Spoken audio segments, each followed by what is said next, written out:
Haruardo, Domodomo, meu querido e minha querida Kohai. Sejam todos muito bem-vindos a mais um vídeo onde irei dizer o que achei, como foi, o que eu gostei, através de uma impressão geral focada em cenas de destaque que vai remeter a ser um mini resumo sobre o incidente Shibuya, o arco de Shibuya, o primeiro grande arco que eu considero o início da era final, do estágio final da obra de Jujutsu Kaisen. É interessante porque a autora já disse numa entrevista, acredito que foi para o lançamento do seu databook ou seu artbook em colaboração com o Tite Kubo Sensei, que praticamente ela dará mais 2 anos para a obra de Jujutsu Kaisen. Será mais 2 anos de publicação que ela irá continuar escrevendo e ilustrando, ou seja, ela continuará Jujutsu Kaisen e até ainda mais 2 anos, após isso é a conclusão. Então, se temos ainda mais 2 anos de Jujutsu Kaisen, a gente já pode ter como base que, devido aos acontecimentos recentes, a partir do fim do arco de Shibuya, do capítulo 140, que praticamente a obra já entra no período Dark, um período de trevas, é o início da Era de Ouro das Maldições. A gente viu que Gojo Sensei está selado, a gente vê que o Itadori está procurado para ser executado por alguém que é do mesmo nível do Gojo Satoru Sensei, praticamente. A gente vê que o Fushiguro vai ser o novo líder do clã Zen. Então, sério, tem muita treta rolando e eu considero que os acontecimentos do arco Shibuya foi o grande desenvolvimento e desenrolar de Jujutsu para que fosse a introdução da era final, do estágio final a partir de agora. Então, sério, Tóquio praticamente está inabitada, as maldições estão se alastrando, é praticamente se fossem mais de 1000 maldições, no mínimo de nível Itadori Yuji, ou seja, possuem uma grande nível de energia amaldiçoada, são receptáculos de grandes objetos amaldiçoados, e acontece que isso é só o mínimo do mínimo, porque tem muita coisa ainda acontecendo. Digamos que quem detém, o controle sobre o corpo lá do Geto vai fazendo umas loucuras maiores. A gente vê que com o selamento do Gojo é muito difícil a situação atual para a Academia de Jujutsu. A gente vê que eles estão fazendo tudo o que eles desejavam fazer, colocar a culpa no diretor atual, colocar a culpa dos crimes no Gojo. Acontece que já revogaram a sentença do Yuji. O Okotsu tá sendo aquele peão porque ficou bravinho que o Sukuna tomou o controle do Yuji e fez o caos na cidade. Então, sério, tem muita gente que não concorda com a perca de controle do Yuji, e acontece que isso tá fazendo com que eles concordem na sentença de morte. Ainda mais agora que o Gojo foi selado, ele não tem mais a proteção do grande Satoru Gojo Sensei. E é interessante isso, porque a partir desse momento você percebeu, como assim? O Sukuna foi solto, Haru! Isso mesmo que você ouviu, nesse arco Sukuna foi solto e causou caos na cidade. Fica preparado que até o final do vídeo a gente vai falar sobre isso. Então, sério, tem muita treta rolando, vamos logo começar parte por parte, sendo destaque. Mas antes, eu já começo com a grande pergunta clássica. Haru, como você acha que esse arco vai ser adaptado? Como a mapa poderá fazer isso? Praticamente, eu acredito que vai ser um arco de 24 episódios inteiro. O arco Incidente Shibuya é um arco muito vasto, tem diversas batalhas, muita tragédia. É um arco que é muito desenvolvido, é o desenrolar da história de Jujutsu, ao meu ver. Então, praticamente serão 24 episódios. Isso no primeiro cour. Depois disso, eles voltam, digamos que com uma segunda temporada, uma parte 2 com mais 12 episódios para dar o ar de conclusão, já mostrando o período de transição, adaptando até o momento atual, onde estamos agora no mangá. Então, eu acredito que vai ser isso. Mas lembrando, Jujutsu Kaisen, o arco Incidente Shibuya, só vai ser conteúdo para a terceira temporada, ao meu ver, porque tem muita coisa ainda que eles têm que adaptar, inclusive o passado do Gojo Sensei, batalhas que envolvem Choso, ou melhor dizendo, os irmãos do Choso, contra Itadori e Nobara. Então tem muita coisa ainda para abordar na segunda temporada, que pode consistir em 15 a 24 episódios, se eu não me engano, e daí vem a terceira temporada abordando o momento atual que a gente vivencia agora no mangá. Mas, para todo caso, essa é a minha opinião. A partir de agora, vamos ao foco realmente do vídeo, que é falar sobre esse arco, que é um dos mais vastos de Jujutsu, cena por cena, parte destaque por destaque. Afinal, Sukuna solto, Itadori torturado, teve a grande batalha com Mahito, além do fato de vermos os irmãos de Itadori chegando. Sério, foi épico demais. Então, bora continuar falando sobre Jujutsu Kaisen e a sua fase atual, que foi recém-concluída e está entrando no período novo, onde deveria ficar mais conhecido como a determinação de Itadori finalmente ressurge como uma nova identidade. Começando de maneira geral esse arco, ou ao menos esse resumo de uma maneira bem simples e rápida, deixe frisar apenas uma questão para vocês. Eu irei dizer momentos relevantes, instigantes e cativantes, cenas destaques, momentos que são o brilho dos meus olhos. Eu vou citar de uma maneira muito superficial e geral, porém, para ter mais detalhes, você vai ter que ir para o mangá. Você vai ter uma base através do vídeo, uma compreensão. Mas para você saber tudo de maneira minuciosa, você tem que ler o mangá. É a melhor dica. Porque eu acho que o resumo que eu quero produzir para vocês é que seja de uma maneira instigante para você ter total compreensão de tudo que ocorre indo ler o mangá, porque se interessou através do vídeo. Então, tendo frisado isso, que eu irei mais em cenas destaque e falarei de alguns momentos gerais do arco para fazer com que você leia, espero que você tenha entendido o ponto do vídeo central aqui do resumo que eu irei falar para vocês. Mas, para todo caso, tendo dado like no vídeo, espero e creio eu, agora sim vamos começar o primeiro momento do grande arco do incidente de Shibuya. Começando de maneira geral logo esse resumo, vamos à primeira batalha, que é a Final Battle de Gojo Satoru Sensei até o momento atual que está sendo gravado e possivelmente publicado esse vídeo. É interessante porque após isso muitos já entendem, ele foi selado após essa batalha, mas é a primeira grande batalha já do incidente de Shibuya. É interessante porque o grande objetivo era o selamento do Gojo Satoru Sensei, algo que a gente já conhece até pelos acontecimentos que é mostrado logo no início no anime, que o objetivo dos grandes espíritos amaldiçoados, liderados, o grupinho de Geto Mahito, é fazer esse selamento do Gojo Sensei, liberar o Sukuna e ser a Era de Ouro das Maldições. E praticamente isso ocorreu de certa maneira já no arco incidente Shibuya. Falta muito pouco para o Sukuna reter o controle logo do corpo do Itadori, ocorre que o Gojo Sensei está selado, e com o selamento do Gojo Sensei é praticamente como se uma divindade tivesse abandonado o povo, e ocorre que a desestabilidade do mundo de Jujutsu, do mundo das maldições, a coexistência, o equilíbrio foi praticamente desbalanceado, afinal não há mais um feiticeiro tão formidável que possa proteger. Por mais que mostre que há xamãs de um nível grau especial, como uma versão 2.0 do Gojo Satoru, ocorre que já é uma versão mais nerfada, não é a versão perfeita, e você vai entender até o final do vídeo de quem eu tô falando. Mas, para todo caso, indo por partes, para que tudo isso tenha sido compreendido, então vamos logo à batalha que fez com que essas consequências, esses problemas, essa tragédia começasse. A primeira batalha do incidente Shibuya se passa no dia 31 de outubro de 2018, que eu acho que é o ano que se passa de Jujutsu. Mas para todo caso, guarde apenas a data 31 de outubro. Ocorre que é uma data muito comemorativa e conhecida mundialmente, afinal é o Halloween. E é interessante porque o Halloween é comemorado em diversos países, ao meu ver. Acredito que no Brasil não é tão forte, mas até é uma data comemorativa que você vê algumas coisas. E por ser uma data muito querida, já é óbvio que vai ter aglomerações, não é mesmo? Afinal, para ir numa estação de metrô é algo básico para você ir numa festinha ou algo assim, sem dar muitas descrições que não é o intuito. Então eles já têm a isca perfeita. Eles, no caso, você entende, Mahito e companhia. Afinal, eles podem dar desculpa. Você vem aqui, ou a gente vai fazer mutações ociosas, vai modificar a alma das pessoas, vamos matar geral e vai ser só o caos, meu consagrado. Vem pra armadilha. E ocorre que não tinha de maneira, o Gojo Sensei teve que ir. Então a partir desse momento você já vê que foi arquitetado um plano muito perfeito. Digamos que todas as peças estavam sendo conduzidas. Só que ocorre que agora sim começa a dificuldade, por conta de que se o Gojo Sensei foi, como é que eles vão dar conta? Afinal estamos falando da divindade do universo de Jujutsu, do cara que é praticamente um deus ali que pode acabar com quem ele quiser. Ocorre que 3 níveis especiais não seriam grandes coisas perante Gojo Sensei.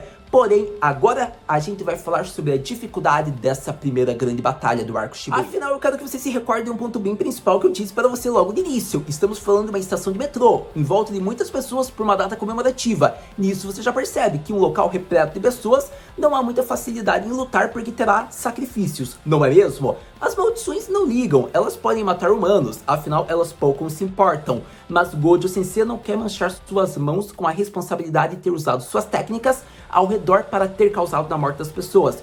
Uma maldição mirar um ataque em Gojo Sensei e ele repelir fazendo com que o ataque fosse numa pessoa seria culpa da maldição, mas ele causar um ataque direcionado à maldição e assim acertasse em pessoas inocentes é uma culpa que ele não quer levar. A partir desse momento, você já vai perceber que vai ser uma luta mais defensivamente. Ocorre que a gente já vê que ele não vai usar todas suas técnicas ilimitadas, como por exemplo uma expansão de domínio, uma extensão territorial praticamente. Então a gente vai ver mais golpes físicos com manipulação de energia amaldiçoada. É interessante porque frisando isso, a gente vê que ele coincide bem no time perfeito para acabar com as maldições. Afinal, mesmo nerfado de segurando suas grandes técnicas, ele consegue lutar de igual para igual contra maldições especiais. Afinal, ele pode pode usar cai em volta de energia amaldiçoada conforme ele contra-ataca os níveis especiais em golpes a queima-roupa, digamos que corpo a corpo. Então é interessante porque podemos dizer que praticamente, se fosse uma visão bem superficial, praticamente eu quero que você pense que ele utilizaria de técnicas similares ao que o Yuji faria, por exemplo.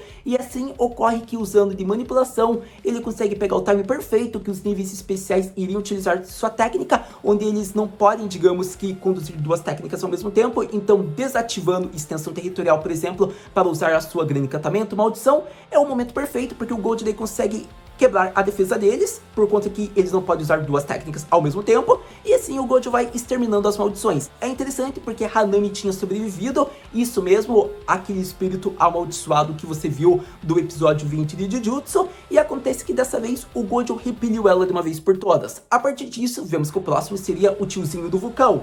A partir desse momento, a luta vai ficando muito mais árdua, porque muitas pessoas estão morrendo, muitas pessoas estão ficando longe do Gojo, e a partir disso, ocorre que o que ele pode fazer a partir desse momento? Se ele continuar nesse nível, ocorre que a responsabilidade vai ir para ele de uma certa maneira. E a questão não é uma responsabilidade que poderia incriminá-lo, e sim uma responsabilidade como pessoa, que ele acabou deixando várias pessoas morrerem, por mais que ele tenha tentado seguir sua convicção. Então é interessante porque já estava chegando no pico máximo, e ele teria que criar, né, o domínio de expansão, a extensão territorial. A partir desse momento é interessante porque a gente chega no clímax da batalha. E chega a ser interessante porque a partir desse momento estamos no clímax da batalha. Como eu disse, o Gojo Sensei estava numa condição única, era tudo ou nada. E assim ele faz uma expansão territorial de 0,2 segundos. É interessante porque seria um chute intuitivo, mas visando, digamos que o tempo onde pessoas não xamãs poderiam ficar numa expansão territorial e ainda conseguiriam sobreviver, digamos que fazendo o tratamento durante meses, até mesmo para pessoas xamãs que podem enxergar o fluxo, espíritos amaldiçoados e a forma como eles poderiam voltar para a sociedade. A expansão territorial girou em torno do subsolo, digamos que dos andares mais inferiores, para os andares mais superiores. A partir desse momento, vemos que Gojo conseguiu fazer isso, acabou com a maioria dos espíritos mutações, acabou, digamos que, com as grandes adversidades, e tendo concluído, digamos que em modo seu grande objetivo, ele está perto de Geto. E foi nesse momento que todo o plano arquitetado chegou aonde o mesmo queria. Ele cria, digamos que, a prisão eterna, o selamento de Gojo Satoru Sensei, após o mesmo ter, digamos, sido pego desprevenido tendo feito sua técnica. É interessante porque é mostrado a forma como o Geto chegou próximo e qual armadilha ele usou, mas isso eu acho que você pode até ler o mangá para saber em detalhes como foi. Mas foi praticamente 1 minuto do cérebro de Gojo Sensei. Então é interessante porque a partir desse momento eles conseguiram o objetivo deles, né? Praticamente, por mais que tenha tido perdas de níveis especiais, o que é isso contando o selamento de uma divindade que poderia desbalancear a cadeia do mundo, não é mesmo? Então é interessante porque a partir desse momento percebemos que a primeira grande batalha já foi concluída do arco Shibuya com o selamento de Gojo Sensei. Já é uma derrota para os feiticeiros de Jujutsu. A partir desse momento, todo o plano arquitetado visando, digamos que, tirar o selamento de Satoru Sensei. Com isso, Mekamaru avisa Itadori sobre as condições atuais de Gojo Sensei, caso o selamento realmente tivesse sido efetivado. Ocorre que a partir desse momento, o rumo da batalha é visar salvar as pessoas? Até é, mas a prioridade é a maioria dos feiticeiros ir até a localização aonde o selo foi feito, até porque o Gojo Sensei, por mais que tenha sido selado, está brincando dentro do selamento, fazendo com que a cadeia onde comprime ele fique derrubada de maneira que não vai ser fácil locomover o selamento dele. Então é interessante porque esse selo foi complicado, mas até ele ser estudado levaria alguns minutos. Então é interessante porque ali pode se passar milênios de anos que o Gojo só está selado, mas ele vai fazer de tudo para tentar sair de dentro do selo. E é interessante porque a gente vê que todo o rumo da primeira fase do arco é visando, digamos que, o selo, chegar na localização e salvar o Gojo Sensei. A partir desse momento vai ter muitas batalhas árduas, muitas batalhas épicas, que eu não vou dizer aqui porque é muita batalha e com muita informação que eu acho que é melhor você ler o mangá. Mas veremos, digamos que, Megumi, veremos Itadori, veremos nosso querido Nanami, veremos Nobara, veremos muitas batalhas fascinantes, muitas batalhas fantásticas, vai ter muita batalha louca, digamos que nessa fase. Mas é interessante porque muitas dessas batalhas ocorrem ainda mais nas perdas para os feiticeiros de Jutsu. digamos que por mais que tivesse num lado de igualdade, aparentemente ainda assim o Satoru Sensei, ocorre que as consequências já haviam sido começadas desde o selamento. Vemos que muitos podem morrer, muitos podem ter ferimentos graves, muitos podem estar diante da morte sem saber ainda a descrição atualmente, e isso tudo ocorreu na desestabilização de Itadori Yuji, que é o ponto que a gente vai continuar falando agora no resumo do arco Shibuya. E eu diria que, tendo falado da parte principal do arco Shibuya, a gente vai agora para a impressão geral de uma cena de destaque, ainda mantendo o resumo de certa maneira. Praticamente é a desestabilização de Yuji, mas o que eu quero dizer com isso? A primeira parte a gente já viu, Gojo selado. A partir disso, vários feiticeiros que estavam rodeando Shibuya para salvar pessoas caso algo ocorresse, tem que mudar os planos. Eles vão visar agora achar o selo para desfazer. A partir disso é interessante porque é aí que o arco se desenrola. Tem adversidades, tem batalhas, tem barreiras, tem espíritos amaldiçoados, tem mutações ociosas de humanos, então tem muita coisa que eles vão ter que lidar até chegar no ponto principal, e a partir disso haverá muitas perdas, e tudo isso culmina com Mahito sendo praticamente o protagonista, por conta de que ele faz, digamos, consequências ocorrerem. Afinal, até o Nanami chegar no ponto principal, ele já está esgotado e é morto por Mahito, o que faz com que Yuji, tendo recém recobrado a consciência, se impulsione em fúria, onde começa uma das batalhas principais do arco. Chega a ser interessante esse momento por conta de que enquanto o Itadori está enfrentando Mahito, Nobara está enfrentando Mahito também. Porém, o Mahito que ela está enfrentando não passa de uma sósia, uma clonagem feita do original. É interessante porque a partir desse momento vemos que o Mahito pode fazer, digamos que, mutações em si mesmo, que detém o original, como as clonagens possuem de 20 a 30, 50% do seu poder. É interessante porque a Nobara, digamos que tendo feito ele ficar em uma adversidade com ferimentos graves, facilitou para que o Itadori conseguisse derrotar o mesmo. E assim, Mahito voltando, digamos que recuando ambos, porque senão seria o fim dele. Ocorre que surge em um momento que eles conseguem trocar, digamos que de corpo. O Mahito sósia vai para o lado do Itadori, enquanto o original vai para o lado da Nobara. Nesse momento de encontro e desencontro, a gente vê que foi um simples encoste que fez com que Nobara ficasse aparentemente morta, sem ter descrição atualmente. E com isso, a gente vê que impulsiona mais a fúria de Itadori, e a gente vê que praticamente, por mais que ele esteja em fúria, ele está frustrado por não estar conseguindo proteger pessoas. Afinal, ele teve muitas batalhas até encontrar o Mahito, até ver o sacrifício da Nami, e a fala agora é com você. Ocorre que ele foi derrotado, ele ficou praticamente morto, ele teve o controle do corpo roubado pelo Sukuna, que fez uma comoção, digamos que em meio mundo. Ele praticamente iria exterminar todas as pessoas, menos o Fushiguro, e ocorre que a partir disso a gente vê que teve uma batalha muito árdua, que foi, digamos, um dos grandes espíritos que o Fushiguro invocou, um dos grandes Shikigamis, na verdade, e ocorre que o Sukuna teve que dar conta de tudo isso para que o Fushiguro se mantesse vivo.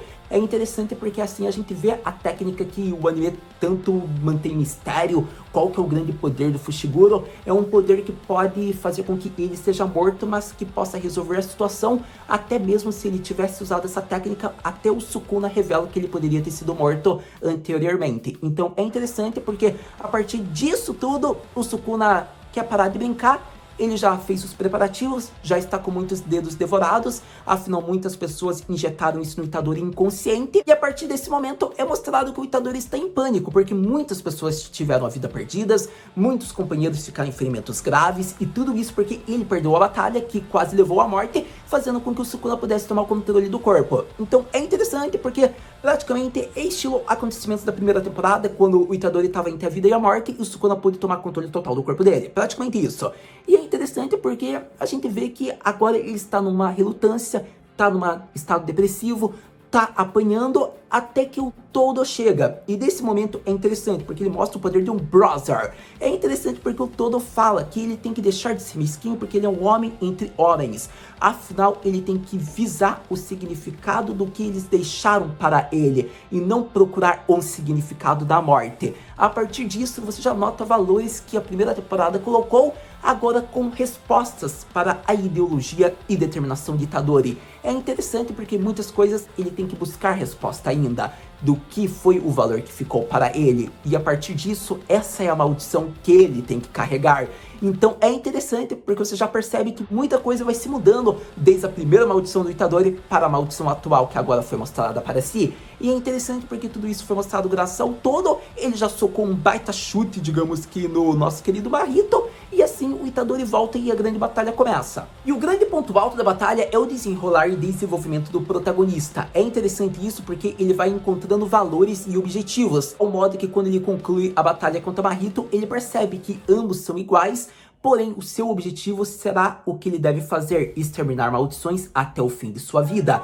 É interessante isso porque a gente vê valores diferentes para o protagonista. Não vou citar agora porque não é o foco desse vídeo, mas é interessante porque a gente vê que teve muitas adversidades, teve muitas perdas para o Todo, a gente vê que o mesmo utiliza-se de Gokusen. Eu diria que o Todo sempre está nas grandes batalhas que envolvem o protagonista, isso é algo muito bacana, porque o Mahito é uma figura muito de antagonismo para o protagonista, então é interessante porque praticamente o Mahito utiliza-se da forma perfeita, ainda assim há adversidades, e quando ele estava recuando, ele é atraído pelo próprio aliado dele, o que faz com que o verdadeiro boss surgisse e adversidades começam, digamos que para a história de Jujutsu Kaisen. Então, a partir desse momento, a gente chegou no clímax do arco. Praticamente o Itadori está ali diante do Geto, ou de quem detém o corpo do Geto, que foi revelado sua verdadeira identidade dentre muitos nomes. A gente vê que o pessoal de Kyoto chega, a gente vê que o Panda Senpai chega, então muita treta louca vai chegando ali, digamos que no clímax, só para dar as especificações finais do grande plano da Era de Ouro das Maldições,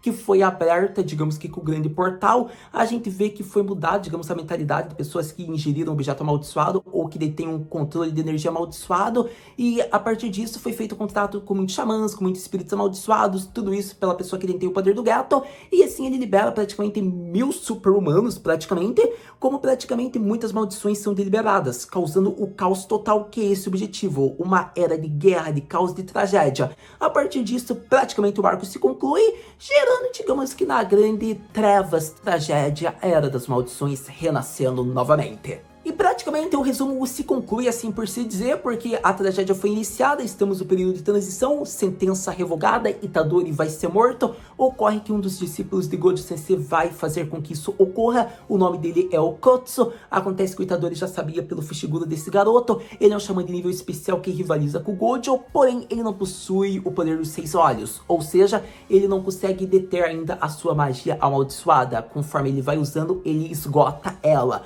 Ou seja, é comprovado que ele possui um nível de energia amaldiçoada maior que o do Gojo Sensei.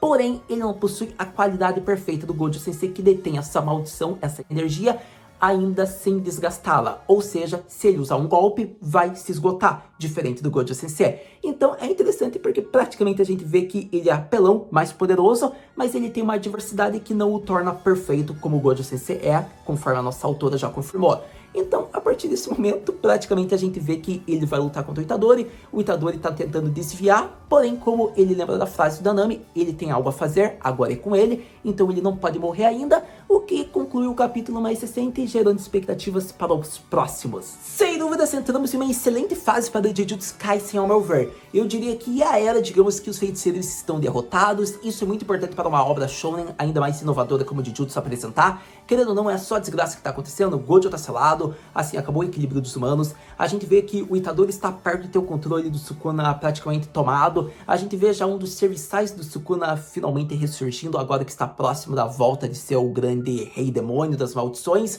A partir desse momento é mostrado que há alguns espíritos amaldiçoados, níveis especiais, que não gostariam da volta do Sukuna como alguns gostariam. Isso foi interessante porque foi um ponto do início do arco, porém conforme as adversidades começaram, a volta do Sukuna praticamente foi feita, tendo devorado praticamente todos os dedos. É interessante porque praticamente após tudo isso, a gente vê que a morte do Itadori é iminente, por isso o Okotsu está dando cabo dele já. Mas é interessante frisar algo, a gente vê que o Itadori, ele está, digamos que com seu fluxo de energia amaldiçoado muito mais polido, como seu físico muito melhorado. A partir disso, ele está em outro level, onde ele pode ficar praticamente imbatível logo logo, segundo o que o Chousou já andou percebendo. Então, é interessante porque o Itadori cada vez mais vai ficando mais poderoso conforme ele tem adversidades, e a partir disso é interessante por conta de que agora a gente vai ver o desenrolar, a conversa, o dilema, a batalha, digamos que contra o Okotsu e no que isso pode gerar. Pra todo caso, é interessante, a morte da Nami foi muito trágico, o estado inconsciente da Nobara,